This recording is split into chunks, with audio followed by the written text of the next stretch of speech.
जय हिंद दोस्तों, वंदे मातरम।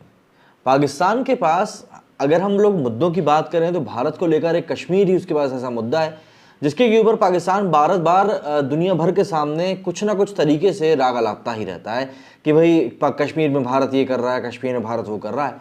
और इसकी एक बड़ी वजह ये भी थी कि कई सारी इस्लामिक कंट्रीज भी थी जो कि पाकिस्तान का रह सहकर साथ देती ही थी। लेकिन पिछले कुछ एक सालों में भारत की पकड़ वैश्विक राजनीति के ऊपर काफ़ी मजबूत हुई है। मार्केट को जिस तरीके से इंडिया ने अपने एक्सप्लोर करने का मौका दिया है दूसरे देशों को, उसके कारण से भी भारत की जो एक पैठ है वो काफ़ी ज़्यादा मजबूत हुई है दुनिया भर में। तो ऐसे में जो इंडियन लॉबी है वो अब काफ़ी ज़्यादा स्ट्रांग होती जा रही है और पाकिस्तान की सरकार जो चाहत रखती है दूसरे देशों से सपोर्ट के कारण कि भाई ये लोग सपोर्ट करेंगे हम जब भी भारत को लेकर कुछ भी कहेंगे, आज की डेट में वही चीज़ कहीं ना कहीं गुम होती सी दिख रही है। तो ऐसे में अब सऊदी अरब ने क्या कुछ कहा है पाकिस्तान को नसीहत देते हुए, ज़रा वो जान लेते हैं। दुनिया भर से कटोरा लेकर भीख मांग रहे कंगाल पाकिस्तान को उसके करीबी मुस्लिम दोस्त देशों सऊदी अरब और संयुक्त अरब अमीरात मतलब कि यूएई ने भी बड़ा झटका दे दिया है। इन दोनों ही देशों ने पाकिस्तान की सरकार को साफ कह दिया है कि वो कश्मीर को भूल जाएं और भारत के साथ दोस्ती करके विवाद को खत्म करें। यही नहीं, कश्मीर से अनुच्छेद 370 को हटाए जाने को लेकर पाकिस्तान जो हो हल्ला करना चाह रहा है या फिर कर रहा है, उस पर भी सऊदी अरब और यूएई ने शहबाज सरकार को चुप्पी साधने के लिए कहा है। यूएई तो पाकिस्तान की आपत्तियों को दरकिनार करते हुए कश्मीर में बड़े पैमाने पर निवेश भी करने के लिए जा रहा है। दरअसल पाकिस्तानी अखबार एक्सप्रेस ट्रिब्यून के पत्रकार कामरान यूसुफ की रिपोर्ट के मुताबिक पाकिस्तान अब तक कश्मीर को लेकर इस्लामिक देशों के संगठन ओआईसी में अक्सर हो हल्ला मचाता रहा है। सऊदी अरब ओआईसी का सबसे प्रभावी देश है और उसे लीड करता है। ओआईसी सऊदी अरब के इशारे पर ही चलता है और अब सऊदी अरब ने साफ कह दिया है कि ओआईसी कश्मीर को लेकर पाकिस्तान का साथ नहीं देगा। पाकिस्तान अब तक दुनिया के हर मंच पर कश्मीर का मुद्दा उठाता रहा है। हालांकि अब सऊदी अरब और यूएई के दो टूक संदेश से पाकिस्तान के सामने अब ये कंडीशन बन चुकी है कि वो या तो अर्थव्यवस्था को बचाए या फिर कश्मीर का राग अलापता रहे।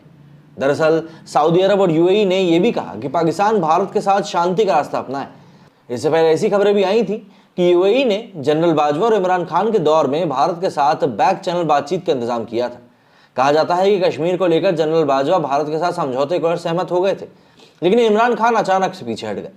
जनरल बाजवा के करीबी ने दावा किया कि पीएम मोदी का पाकिस्तान दौरा होने वाला था, लेकिन इमरान खान के अचानक पीछे हटने से ये हो नहीं सका। कामरान ने बताया कि सऊदी अरब और यूएई दोनों ही भारत के साथ आर्थिक रिश्ते मजबूत हो गए हैं। भारत चाहता है कि ये दोनों ही देश कश्मीर में बड़े पैमाने पर निवेश करें और पैसा कमाएं। सऊदी और यूएई दोनों ही अपनी अर्थव्यवस्था को तेल की बजाय अन्य क्षेत्रों से कमाई करके मजबूत करना चाहते हैं। सऊदी और यूएई के कई बिजनेसमैन कश्मीर को लेकर हुई बैठक में शामिल हुए थे। इससे पाकिस्तान को एक बहुत बड़ा झटका लगा था, जो कश्मीर को विवादित इलाका बताता रहता है। पाकिस्तानी पत्रकार कामरान ने बताया कि पाकिस्तान ने जब इसका विरोध किया तो यूएई और सऊदी ने साफ कह दिया कि हम अब कश्मीर पर सार्वजनिक रूप से आपका साथ नहीं दे सकते। यूएई और सऊदी अरब ने कहा कि हम भारत के साथ रिश्तों को अहमियत देते हैं। उन्होंने ये भी प्रस्ताव दिया कि हम भारत के साथ आपके विवाद को खत्म करा सकते हैं और इसी वजह से शहबाज शरीफ ने अपने यूएई दौरे पर भारत के साथ रिश्ते सुधारने के लिए गुहार भी लगाई थी, लेकिन यूएई से मदद के लिए मिन्नतें भी करी।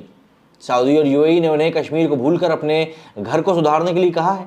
यूएई ने पाकिस्तान को 3 अरब डॉलर की मदद करी। सऊदी भी अरबों डॉलर कर्ज दे रहा है। इस वजह से पाकिस्तान को उनकी बात चुपचाप माननी भी पड़ सकती है। लेकिन देखिए, बात वही है कि जिस तरीके से पाकिस्तान ने पिछले कुछ समय में इस पूरे मामले को कंडक्ट किया है, वो मुझको नहीं लगता कि किसी भी तरीके से सऊदी या यूएई की बात को मानेगा। क्यों? क्योंकि देखिए, चाइना ने डोकलामा में जो पूरा कर्मकांड किया था, कहीं ना कहीं आप देखेंगे कि उस समय पर जो कोविड की जो महामारी थी वो एकदम चरम पर थी और जो चाइना के ही लोग थे वो चाइना की सरकार के खिलाफ होते जा रहे थे, शी जिनपिंग के खिलाफ होते जा रहे थे। तो ऐसे में डोकलामा विवाद करके इन लोगों ने उस पूरे के पूरे मुद्दे से इनका ध्यान भटका दिया था, है ना। तो यहाँ पर पाकिस्तान भी वही करता है। पाकिस्तान की खुद की घर की इतनी ज़्यादा परेशानियाँ हैं और ऐसे में उनको जब भी जनता का ध्यान भटकाना होता है तो वही भारत को लेकर कुछ भी बात कर देते हैं।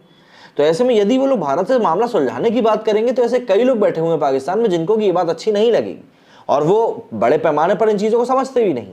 तो पाकिस्तान कैसे इस बात को समझेगा या कैसे इस बात को मानेगा, ये टोटली समझ से परे। मेरे स्टूडियो फिलहाल इतना ही। जय हिंद, जय भारत।